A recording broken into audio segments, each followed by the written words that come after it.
नाज़रीन, मैं हूँ राहिल उस्मानी और आप देख रहे हैं यूट्यूब चैनल फ्रेशली नॉलेज। नाज़रीन मोहतरम, सुबह की वीडियो में हमने आपको सुर्ख गाय और उसके तमाम तर मामलात के बारे में बताया था और ये भी बताया था कि सुर्ख गाय का जो तस्करा सूरह बकरा के अंदर मौजूद है, वो उसको अगर आप सूरह बकरा को तर्जुमे के साथ पढ़ेंगे तो आपको समझ में आ जाएगा। और मेरी तमाम पिछली वीडियो को अगर आप देखेंगे तो आपको हमारा जो मेन मौजू है वो समझ में आ जाएगा। नाज़रीन मोहतरम, अब हाल ये है कि किसके सामने और किसका रोना रोए, किस चीज़ का रोना रोए, अपनों का रोना रोए या गैरों का रोना रोए, किसको कसूरवार ठहराए, दूसरों को या खुद को। नाज़रीन मोहतरम, अगर हम खुद ठीक हो जाएं तो दुनिया ठीक हो जाएगी, अगर हम खुद सही हो जाएं तो दुनिया ठीक हो जाएगी। एक तरफ हमने अपने आप को दुनियावी आसाइशों और आराम में इतना घेर लिया है कि हमें जो है वो दूसरों का दुख और दर्द और तकलीफ़ नज़र ही नहीं आ रहा। एक तरफ मासूम बच्चे जो भूख और अफलास से अपनी जानें दे रहे हैं और दूसरी तरफ हम मज़ेदार पकवान के साथ अफ्तारी कर रहे हैं। एक तरफ मासूम औरतों की इज़्ज़तें पामाल की जा रही हैं और दूसरी तरफ हम अपनी इज़्ज़तों को खुद बाज़ार में लिए घूम रहे हैं। एक तरफ रमज़ान की बरकतों और रहमतों का वो नज़ारा जो दुनिया ने कभी नहीं देखा वो देखने को मिल रहा है, और दूसरी तरफ हम बेसूद बेखबर बेज़मीर बेहिस बेशरम होकर ईद की तैयारी पे मगन हैं। हम कैसे मुसलमान हैं कि हमें अपने मुसलमान भाई का दुख और दर्द तकलीफ़ ना नज़र आ रही है ना महसूस हो रहा है। नाज़रीन मोहतरम, हम उस लेवल पे पहुंच गए हैं कि हम हुक्मरानों को कसूरवार ठहरा रहे होते हैं। हम खुद कितने अच्छे हैं। कैसे खाया जा रहा है मज़ेदार पकवान, कैसे करोगे ईद की तैयारी, जबकि तुम्हारा एक मुसलमान भाई, तुम्हारे मुसलमान बच्चे बेयारो मददगार रात दिन जो है वो अल्लाह को पुकार रहे हैं और उम्मत मुस्लिमा 57 इस्लामी रियासतों को पुकार रहे हैं, और हमारे कान तक जूं तक नहीं रहेंगे। हम ये सोचते हैं कि हम बोल देंगे तो हमारे बोलने से क्या फ़ायदा हासिल होगा, हमारा बोलना क्या होगा। ओ भाई, तुम्हारे बोलने से तुम्हारे करने से ही होगा। मैं पिछले 5 महीनों से आपको ये समझा रहा हूं कि बोलो, हर प्लेटफॉर्म में बोलो कि कल अगर क़यामत के रोज़ फ़लस्तीन के किसी मासूम शहीद ने तुम्हारा गिरबान पकड़कर तुमसे ये पूछ लिया अल्लाह के सामने कि तुमने मेरे लिए क्या किया, है कोई जवाब तुम्हारे पास?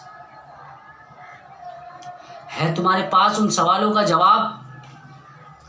अगर कल रसूलुल्लाह ने तुमसे पूछ लिया कि तुम्हारा मुसलमान भाई तकलीफ़ में था, परेशानी में था, तुम्हें आवाज़ दे रहा था, तुम्हें पुकार रहा था, तुम्हें बुला रहा था, तुमने क्या किया, तो हम ये कहेंगे कि हम तो अपने मुल्क में आज़ाद थे, हम अपने मुल्क में जो है वो सुकून से थे, हमें कोई परेशानी नहीं थी, हमें कोई तकलीफ़ नहीं थी, हम तो रमज़ान मना रहे थे, हम तो रमज़ान मनाने के बाद ईद की तैयारी कर रहे थे, हमें तो पता भी नहीं था। हालांकि तुम्हें सब पता है, तुम्हें सब पता है, तुम सब जानते हो, उसके बावजूद दरगुजर कर रहे हो, उसके बावजूद अपनी आंखें फेर रहे हो, तो ये आंखें फेरना बर्दाश्त करना होगा। ये आंखें फेरना तुम्हें बर्दाश्त करना होगा इस दुनिया में रहते हुए, और अगर इस दुनिया से चले गए तो तुम्हें क़यामत के रोज़ ये बर्दाश्त करना पड़ेगा, ये आंखें फेरना, ये मुंह फेरना।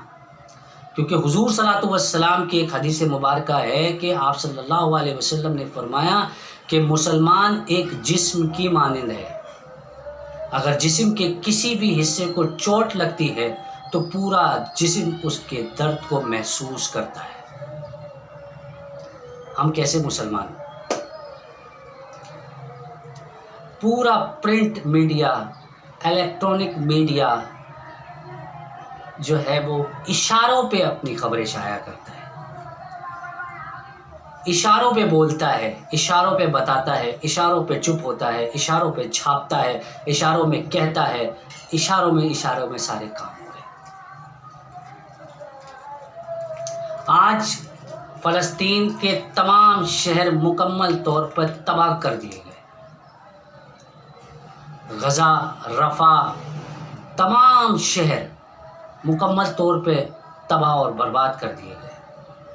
33,000 से ज़्यादा जानें जा चुकी, 74,000 से ज़्यादा लोग ज़ख्मी हो चुके, लाखों अफराद बेघर हो चुके। कई स्कूल, यूनिवर्सिटियाँ, मस्जिद, मदारिस, कॉलेज तबाह बर्बाद हो चुके।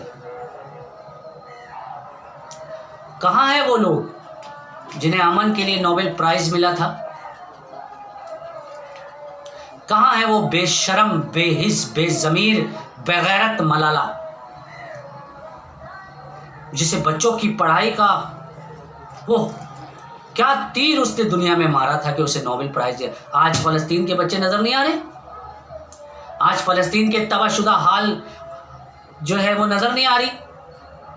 आज फ़लस्तीन में मौजूद तबाह स्कूलें, कॉलेज और यूनिवर्सिटियाँ उस बेगैरत, बेशर्म को नज़र नहीं आ रही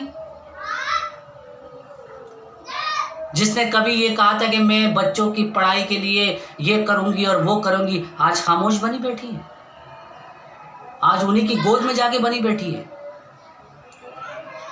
और उसको क्या कसूरवार ठहराए?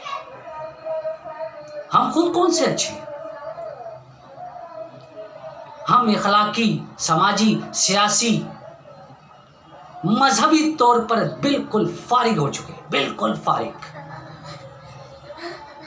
जिस कौम को सड़क पार करने की तमीज़ नहीं हो, उस कौम से क्या उम्मीद की जा सकती है?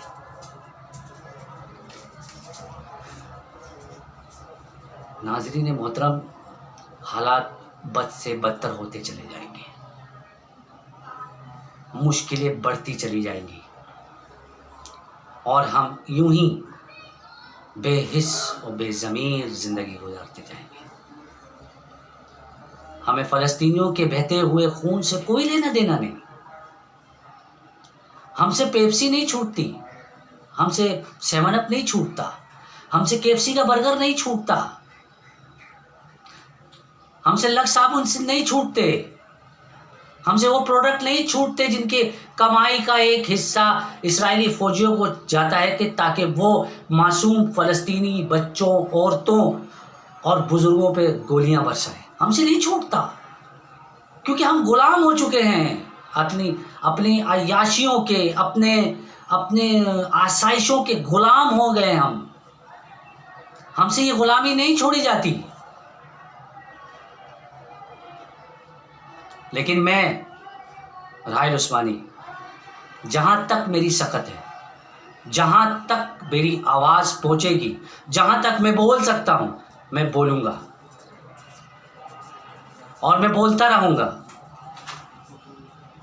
मैं आवाज़ उठाता रहूँगा। खुदारा होश कीजिए, होश में आ जाइए, क्योंकि होश में आना ही बेहतर है। अपने भाई राहिल उस्मानी को इजाज़त दीजिए, मिलते हैं अगली वीडियो में। वीडियो अगर अच्छी लगी तो चैनल को सब्सक्राइब कीजिएगा, वीडियो को लाइक ज़रूर कीजिएगा और अपनी कमेंट का इजहार ज़रूर कीजिएगा। आपके इजहार का इंतज़ार रहेगा। अल्लाह हाफ़िज़।